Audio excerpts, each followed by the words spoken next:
Máme za sebou 9 měsíců přípravného kurzu FA a dneska je předposlední den kurzu. Chci se zeptat, jaké jsou tvé první a celkové dojmy z kurzu? Moje dojmy z kurzu sú veľmi dobré. Bola to pre mňa extrémna zmena.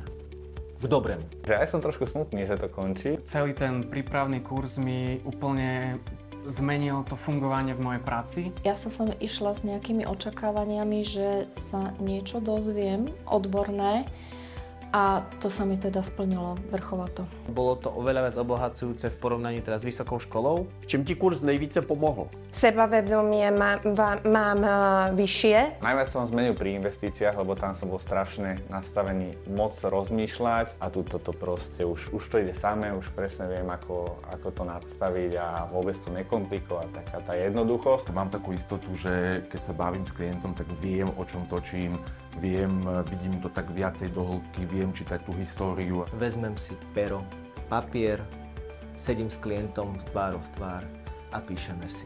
A kreslíme si. A ukazujeme si. A čo sa stane ak? A odrazu prídeme na to, že vlastne tu sú nejaké voľné zdroje, ktoré sa dajú použiť. To vnútorné nastavenie alebo tá vnútorná znalosť určite mi dáva drive a tú energiu, ktorá hovorí bez slov. Vidia na mne tie skúsenosti, že som veľa na sebe pracoval, takže aj z jednej aj z druhej strany sa to posunulo k tomu lepšiemu, že vieme, o čom hovoríme.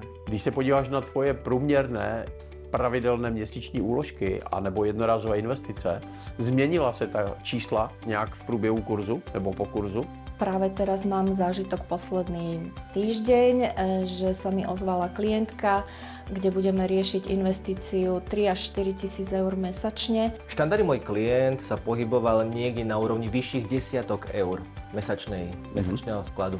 Dnes sme reálne v niekoľkých stovkách eur mesačného vkladu a to hovorím, to sa mi tí klienti nemenia značne. Tak taká jednorázová pred kurzom bol do nejakých tých 20 000 a teraz dá sa povedať, že tých 20 000 je tak, že bežné, už to je možno na nejakých 50 000. Zrazu sme sa začali s klientami baviť o jednorazových investíciách v desiatkách tisíc eur, teraz niektorí klienti už aj v stovkách tisíc eur. Kurz FA je nejdražší kurz, který na Slovensku děláme. Už se ti investice vrátila? Už sa mi vrátilo všetko. Myslím si, že sa to zaplatí v čase. Ak sa to nezaplatilo, zaplatí sa to v čase. Určite sa mi vrátilo viac, než to, čo som do toho kurzu vrazil. A to ešte neskončí. Vrátila sa mi už nejaká značná časť. Už sa mi to vrátilo. Dnes už víš, v čem ti kurz pomohl a co se v kurzu probíralo. Šel bys do toho znovu? Určite áno, šiel by som do toho znovu. Tie skúšky sú masaker, ale šiel by som do toho znovu. Nič kvalitné nepríde zadarmo a nie je lacné. Takže áno, šiel by som do toho. Určite áno.